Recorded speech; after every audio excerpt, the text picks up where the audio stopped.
የጠፋው ልጄ ወዴት ነሽ እያለ ይጠብቀናል። ከጠፋንበት ከወደቅንበት የኃጢአት ሸለቆ ልብ ገዝተን ስንመለስ በፍቅር ይቀበለናል። ኋላ ግን በፊቱ እሳት ይነዳል ብሎ ቅዱስ ዳዊት እንደተናገረለት ኋላ ግን እግዚአብሔር በምሕረት እጁን ታጥቋል። እግዚአብሔር ፍርዱን ይዘዋል። ለዚህ ነው በሁለተኛ ቆሮንቶስ 6:2 ላይ በተወደደ ሰዓት ሰማሁ፣ በመዳን ቀን ረዳሁ። እነሆ የተወደደ ሰዓት አሁን ነው፣ የመዳን ቀን አሁን ነው። መቼ ነው የመዳን ቀን? ስለዚህ የንስሐ ቀን መቼ ነው? አሁን። ስለዚህ ሥጋውን በልተን ደሙን ጠጥተን የምንድንበት ቀን መቼ ነው? አሁን። ቀጠሮ ነገ ለራሱ ልፋቱ ይበቃዋል የተባለ ነገ የኛ አይደለም፣ ዛሬ ነው። አሁን ነው የኛ። ቀኑ እንኳን ሙሉ ቀኑ የኛ እንደሆነ እርግጠኞች አይደለም። የኛ ሰዓት እቺ ሰዓት። ስለዚህ በዚህ ሰዓት መፍጠር አዘንለት፣ ሄደ፣ ከወደቀበት ቅፍ አድርጎ አነሳው። ወዳጅ ማለት ይሄ ነው። አፍቃሪ ማለት ይሄ ነው። እውነተኛ ሰው ማለት ይሄ ነው። ባልንጀራውን እንደራሱ የሚወድ እውነተኛ ወዳጅ ማለት ይሄ ነው። የቆሰለውን ወንድሙ፣ በደም የተጨማለቀውን ወንድሙ፣ በቁስል እያቃሰተ ያለ ወንድሙን፣ በመንገድ ዳር የወደቀ ወንድሙን፣ የተጎሳቆለ ወንድሙን ሳይጸየፈው በደም እንደተጨማለቀ በፍቅር እንቅፍ አደረገው። እኛ እንዲህ በፍቅር ነው ወንድሞቻችን የምንቀርበው። የፍቅር ጥግ እስከዚህ ድረስ ይኖረናል። አንጸየፍም፣ አንነቅም፣ አናንቋሽሽም፣ ለራሳችን ልዩ ክብር አንሰጥም። ተመልከቱ፣ በደም የተጨማለቀ ቁስለኛ፣ በመንገድ ዳር የወደቀ ቁስለኛ፣ ሰው የሌለውን የወደቀ ብቸኛ ሄዶ እቅፍ አድርጎ አነሳው ይላል ከወደቀበት። ከዚያስ ስለ ቁስሉ እያሰበ ቁስሉን እያየ አልተሳነቀበት። የዚያን የቁስለኛውን ቁስል እያየ ጎስቋላነቱን እያሰበ የራሱን ደህንነት እያሰበ አልተመጻደቀበት። እኛ እኮ የእኛን ጤንነት እያሰብን የሌላውን ጤና ያጣውን ሰው ለመጻደቅበት እኮ እኛ ቀን ስላነሳ ጊዜ ስላካበረ ዘመን ከፍ ስላለ እጅግ ስለቀና ኑሯችን ስለወቀ መንገዳችን ስለሰመረ ስለቀና መንገድ የተሰነካከለበት እድል የጠመመበት ቀን የጣለውን ቀኑ ጨለማ የሆነበትን ሌሊቱ የረዘመበትን በምን እይታ ነው? እኛ ልዩ ፍጥረት አድርገን እናየው። እሱስ የተናቀ ፍጥረት አድርገን አይተነው ይሆን? እሱስ የአርባ ቀናት ብሎ ብለን ይሆን?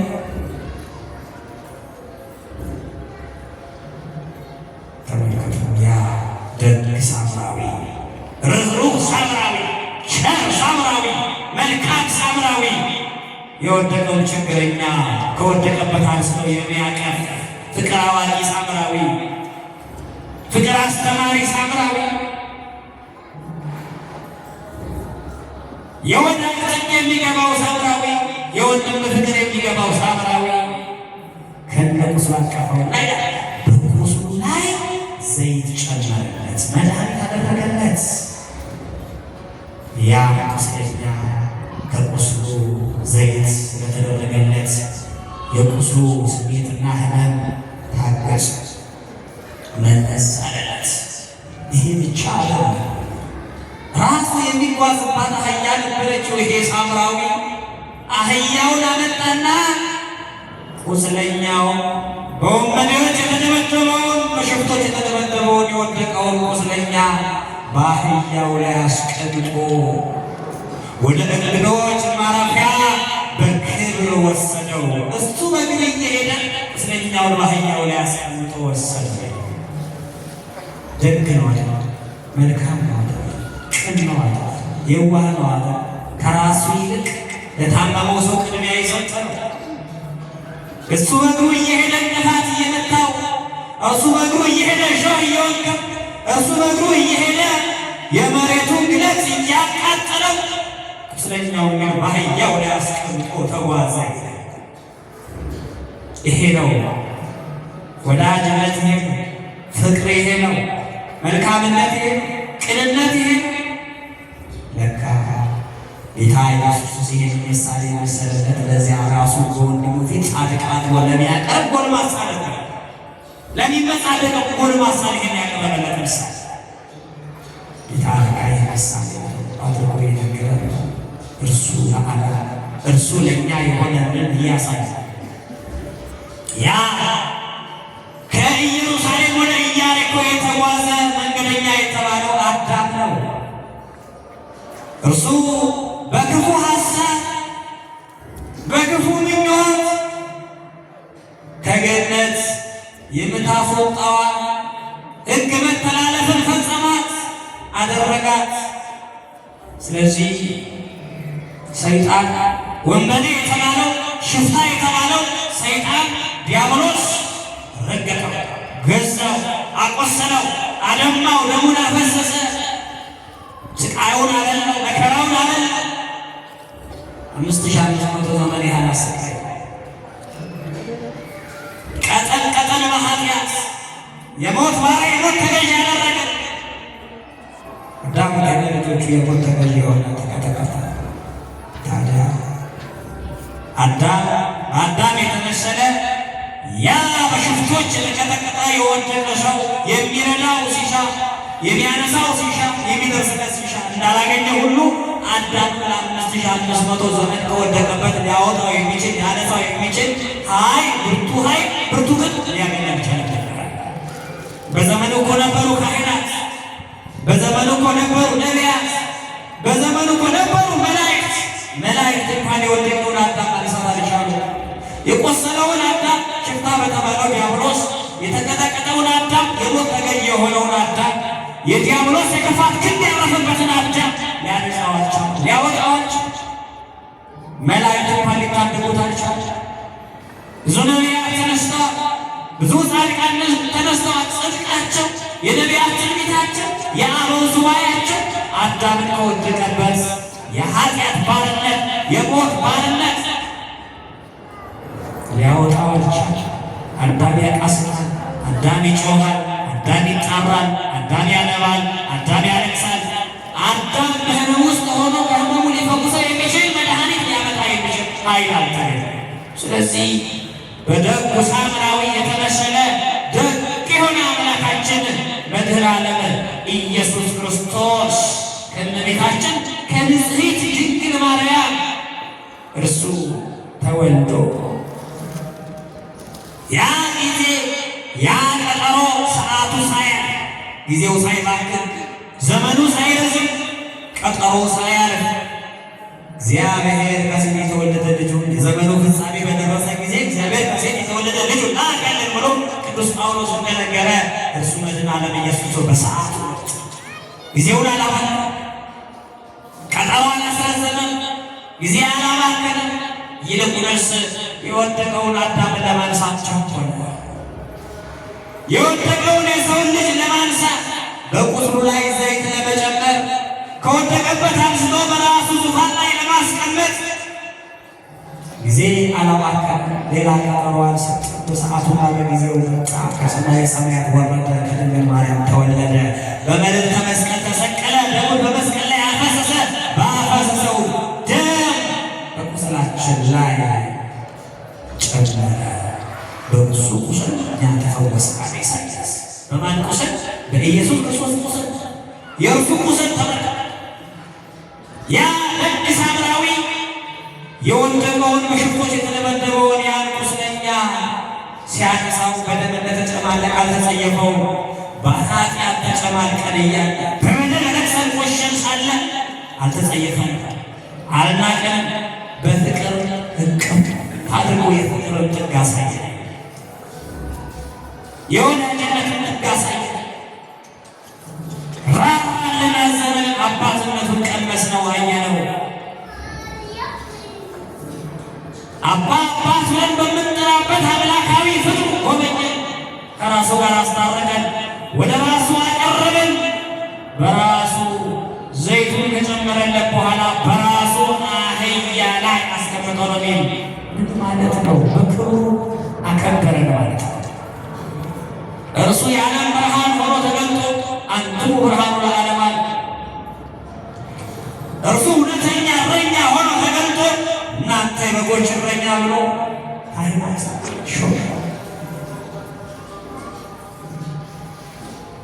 እርሱ እውነተኛ ጻድቅ ሆኖ ጻድቃን ብሎ ጻድቃን አከበረ፣ ወዳጆቹ አደረገ፣ መሳዮቹ አደረገ፣ የመለኮቱ ባህሪ ተካፋይ አደረገ፣ አከበረ፣ ወደደን፣ ከፍ ከፍ አደረገን። ወንድሞቼ ብሎ ሲጠራ አላፈረም። እኩዮቹ አደረገን፣ መሳዮቹ አደረገን፣ ወገኖቹ አደረገን። ይህ ሁሉ በእግዚአብሔር ጸጋ የሆነ በእግዚአብሔር ምሕረት የተፈጸመልን በእግዚአብሔር ፍቅር የተፈጸመልን ያ ቁስለኛ አህያው ላይ ጭኖ ወደ እንግዶች ማረፊያ ወሰድና በዚያ ለሚረዱት አደራ ሰጠ። 2 ዲናር ሰጠ። በዚያ አሳክሙልኝ፣ ሌላ ብትጨምሩ ተመልሼ መጥቼ እከፍላችኋለሁ ዋጋውን አለ ይላል። ተመልከቱ፣ እንግዶች ማረፊያ ቤት የተባለው ቤተ ክርስቲያን ናት። ቤተ ክርስቲያን ናት። እንግዶች የተባልን እኛ ነን።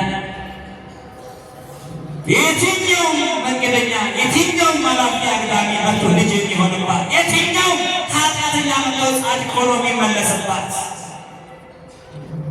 የትኛውም በደል ተሸክመን መጠን አራግፈን የምንመለስባት። እናንተ ሸክማችሁ የከበደ ወደ እኔ ኑ እኔ ያሳርፋችኋለሁ፣ ሸክሜ ቀሊል ቀንበሬ ልዝብ ነው።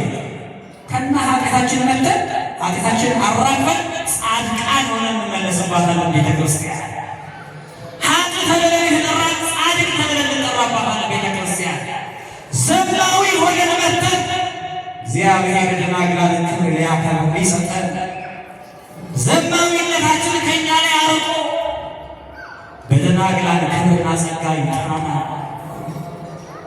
በተመረጠው ስምና ጸጋ ይጠራናል። ልጆቹ ሩቅ የነበረን ስንቀር፣ የጠፋን ስንገኝ፣ የወደቅን ስንነሳ፣ የተጎሳቆልን ስንቀር የምናይባት ቤተ ክርስቲያን ናት። 2 ዲናር የተባለው ጉባኤያት ሐዲሳት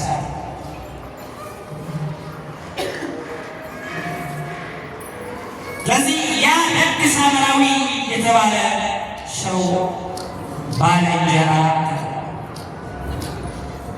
በዚህ ነው ያለን ጎልማሳ ሰው ባልንጀራ የማን ነው ብሎ ራሱ ለሚያጸድቅ ሰው ባልንጀራ ማለት ይህ ነው ብሎ አሳየ። እንዲህ አይነት እውነተኛ ባልንጀራ ነው ለወንድሞቻችን ማን ይርዳን? ማን ያግዘን? ማን ያግዘን? እግዚአብሔር ያግዘን። እዚህ ብታመልኩትን ዛሬ ምረጡ። ለእሱ ለእግዚአብሔር መገዛት፣ ለእሱ ብቻ መኖር፣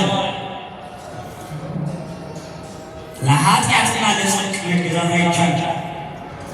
በአንድ ጊዜ በጨለማና በብርሃን ውስጥ መኖር አይቻልም። ገንዘብንና እግዚአብሔር እወዳለሁ እያሉ መመላለስ፣ በከንቱ መለፍለፍ፣ እግዚአብሔር ፊት መቆም አይቻልም። የምናመልከውን ዛሬ መምረጥ ያስፈልጋል። ለዚህ እኮ ነው ጌታ ኢየሱስ ክርስቶስ በዚህ በማቴዎስ ወንጌል ምዕራፍ 21:2 ላይ ከደቀ መዛሙርቱ 2ቱን በፊታቸው ወዳለችው መንደር ላካቸው፣ ወደ ቤተ ፋጌ ይላል። በዚያም የታሰረች አህያ ከነውርንጫዋ ታገኛላችሁ፣ ፈታችሁ አምጡልኝ አላቸው። ምን ብላችሁ ነገሩ? ምን ብላችሁ አምጡልኝ? ፈታችሁ አምጡልኝ። ለምን? የገዛት ጌታዋ አስሯታል። እየሰማችሁ ነው? የተገዛችለት ጌታ አለ፣ ያሰራት ጌታ አለ፣ የማረካት ጌታ አለ፣ የነጠቃት ጌታ አለ፣ የወሰዳት ጌታ አለ። እናንተ ግን ፈታችሁ አምጡ። ወደ እግዚአብሔር እቅፍ ለመግባት መፈታት ያስፈልጋል። እግዚአብሔር እውነተኛ አምልኮ ለማክበር መፈታት ያስፈልጋል። ያቺ አህያ ከነውርንጫ ታስራ የነበረችው በመንደር ውስጥ ነው። ያሰራት እኮ አለ። ማነው እሱ ያሰራት? ገዥዋ ሆኖ እኮ ነው ያሰራት። ገዝቶ ነው ያሰራት። ሰልጥኖባታል፣ ማርኳታል፣ የራሱ አርጓታል። ፈታችሁ ግን አምጡልኝ አለ ጌታ። ማንም ቢጠይቃችሁ ደግሞ አለ ለጌታ ያስፈልጉታል። ታዲያ ሰይጣን በኃጢአት ያላሰሩ ስንቶቻችን? ዛሬ እኮ ሰይጣን በኃጢአት ያሰረው ብዙተኛ የሆነ የሰይጣን ባሪያ የሆነ የሰይጣን የግብር ገዛ የግብር ተከታይ የሆነ ሰው ነው ዛሬ ተይዟል እኮ ታስሯል። በገንዘብ ፍቅር የታሰረ፣ በስልጣን ጥማት የታሰረ፣ በዘረኝነት የታሰረ፣ በጎሳ የታሰረ፣ በቋንቋ የታሰረ፣ በትዕቢት የታሰረ ምርኮኛ የሆነ በሰይጣን አሰራር ስር የወደቀ እስረኛ አለ። እሱም ግን ፈታችሁ አምጡልኝ አለ ደቀ መዛሙርቱ። አዎ የካህናት ስልጣን የታሰሩትን መፍታት፣ በኃጢአት የታሰሩትን መፍታት የካህናት ስልጣን ነው ወገኖች። ለሞት ተገዢ የሚያደርጋቸው ኃጢአት የሰለጠነባቸው እግዚአብሔር ኃጢአታቸው ይቅር እንዲል ማስቻል የካህናት ስልጣን። በየሰፈሩ በየመንደሩ በየሸለቆ በየጥሻው በየማሳው በኃጢአት ታስረው የሚማኙት ስንት ወገኖች ናቸው? ዓለም ሱስ ሆናበት በሲሰኝነት የወደቀ አልጠገብ ብለው አለ፣ አላረካ ብለው አለ፣ ካሉ ደስታ ወደ ሌላው ደስታ አሻግራለሁ ብሎ ፍታውን የሚበላ ስንት መሰላችሁ? እግዚአብሔር ነው። ግን ፍጹም ደስታ ያገኘ ይመስላችሁ? ረፍታ ያገኘ እኮ ሰላም ያገኘ እኮ አግኝቶ የከበረ ክብሩ ፍጹም የሆነለት የለም። አግኝቶ የተደሰተ ደስታው ፍጹም የሆነለት የለም። መጨረሻ ላይ ሐዘን፣ መጨረሻ ላይ ማጣት ነው። ባለጸጋው፣ ድሃው፣ ሐዘንተኛው፣ ደስታው፣ ወፍራሙ፣ ቀጭኑ፣ የወፈረው፣ የከሳው መጨረሻ ላይ ባዶ ነው። ዓለም እንደ ጥላት አልፋለች። ከንቱ ነው። የለበስነውን ልብስ እንኳን አይከተለንም። አብረን በቀን አግኝተን የምንታይባቸው ወርቅና ብሮቻችን እንኳን አብረው አይሄዱም። ዋስም አይሆኑም፣ ጠበቃም አይሆኑም። ሁሉም ከንቱ ይሆናል፣ ከመቃብር በታች ይቀራል። ማያልፍ ዓለም ምናምንቴ ከንቱ ናት፣ ታልፋለች። ሁሉ አላፊ ይብለጨለጨው ይትገበገበው በሰማይ የሚከበው የሚበረው ሁሉም ያልፋል። ሁሉም ከንቱ ይሆናል፣ ሁሉም ይደመደማል፣ ምዕራፉ ይዘጋል። ይህ ምድራዊ ስርዓት ሁሉ ይጠቀለላል። ሰማይና ምድር ያልፋሉ ተመለስ እንደ ብርሃን ላይ ይጠቀልላቸዋል፣ ይጠቀልሉማል። እግዚአብሔር ግን የማያልፍ አባት ነው፣ የማያልፍ አምላክ ነው። እሱን ብቻ ማምለክ፣ ለእርሱ ብቻ መገዛት፣ እርሱ ብቻ መብረት ያስፈልጋል፣ ለእርሱ ብቻ መኖር ያስፈልጋል።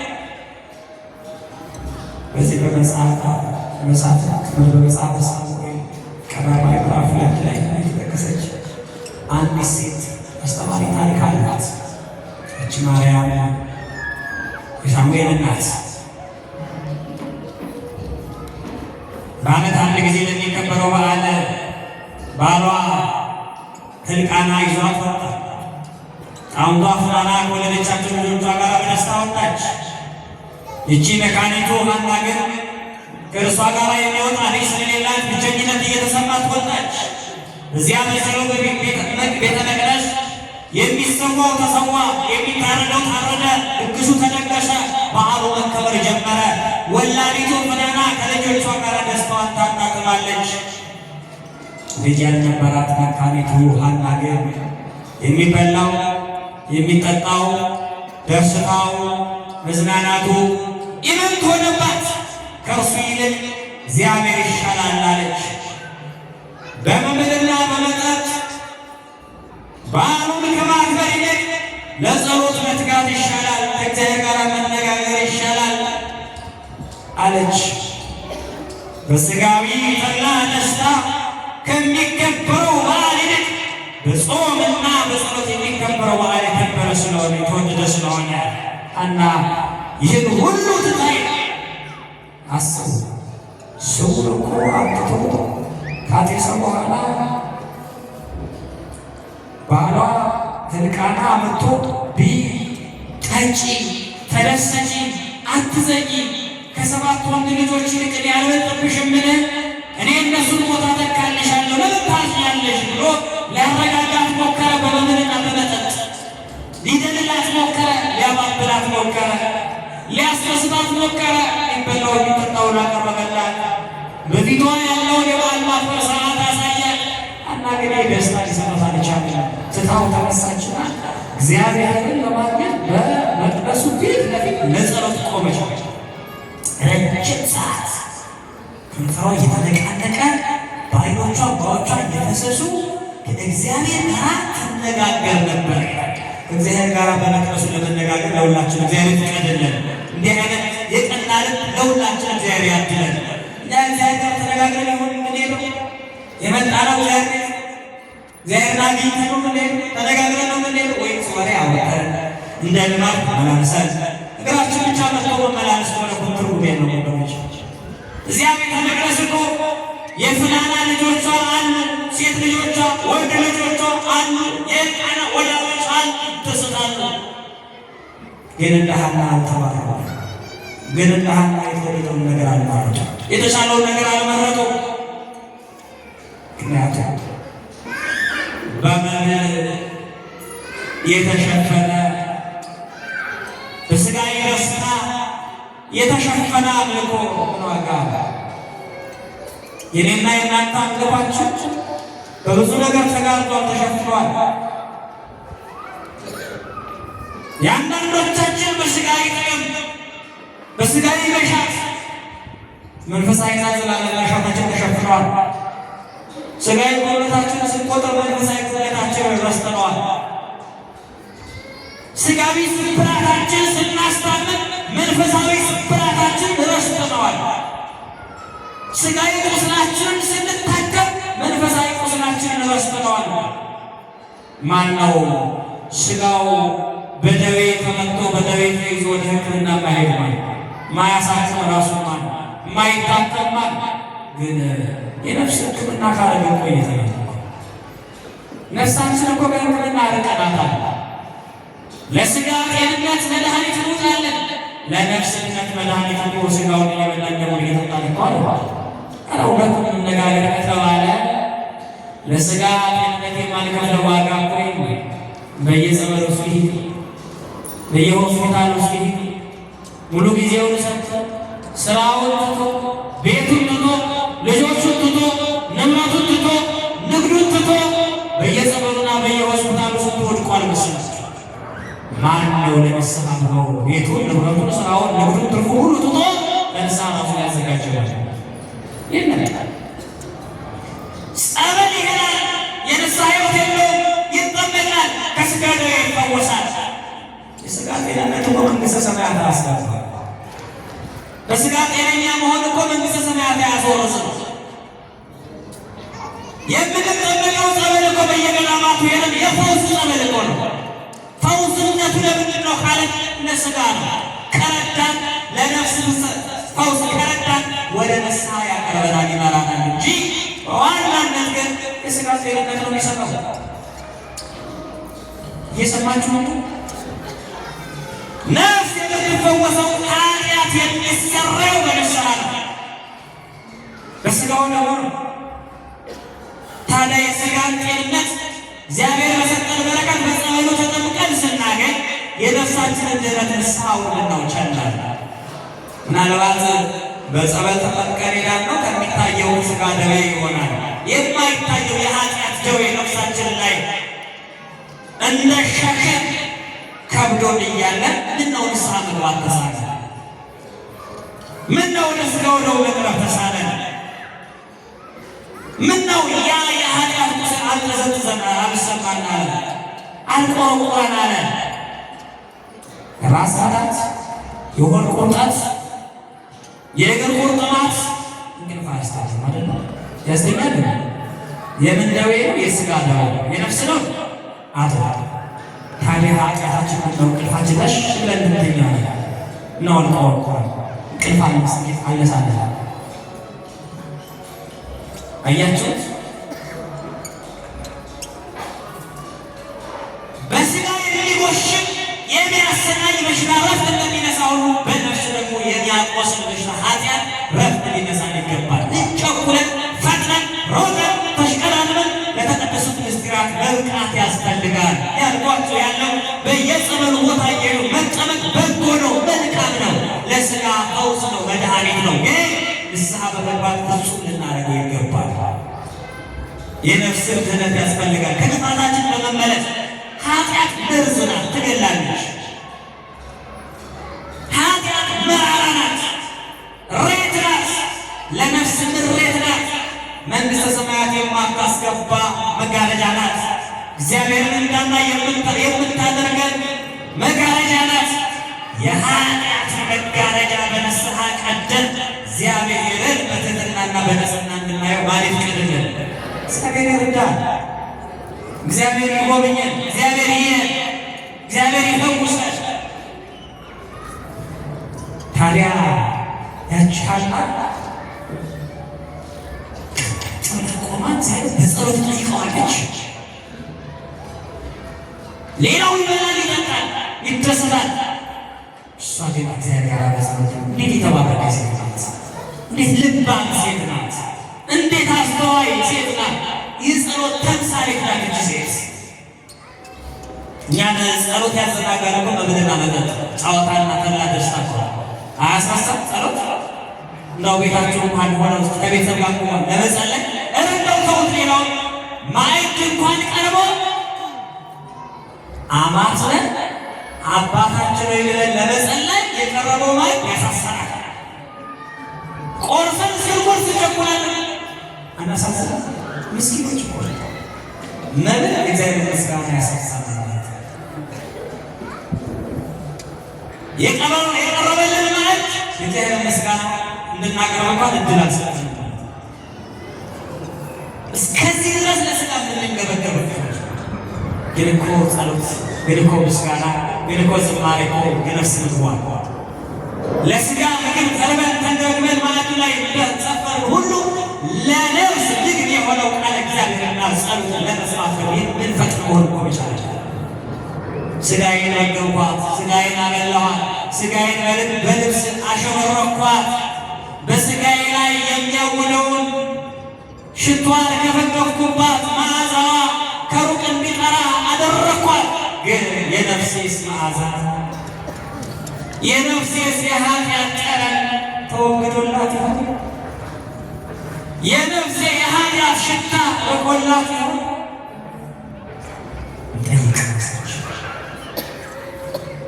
እንመርምር ራሳችን። ና ማኑኤል እንላለን፣ ና ሚካኤል እንላለን፣ ና ገብርኤል እንላለን፣ ነይ ነይ ብዬ ማርያም እንላለን። ግን ከእነ ኃጢአት ጠረናችን ይምጡ። መች ራሳችን ለዚያ የሚገባ አላቸው። እመቤታችን ንጽሕት ድንግል ማርያም እኮ ለቃል ማደሪያው ትሆን ዘንድ ራሷን አዘጋጅታ የተገኘችው እኮ በቅድስና በንጽሕና እስመ ፈተወ ንጉሥ ለኪ እኮ ነው የተባለ። ንጉሥ ውበትሽን ወዷልና ለቅዱስ ዳዊት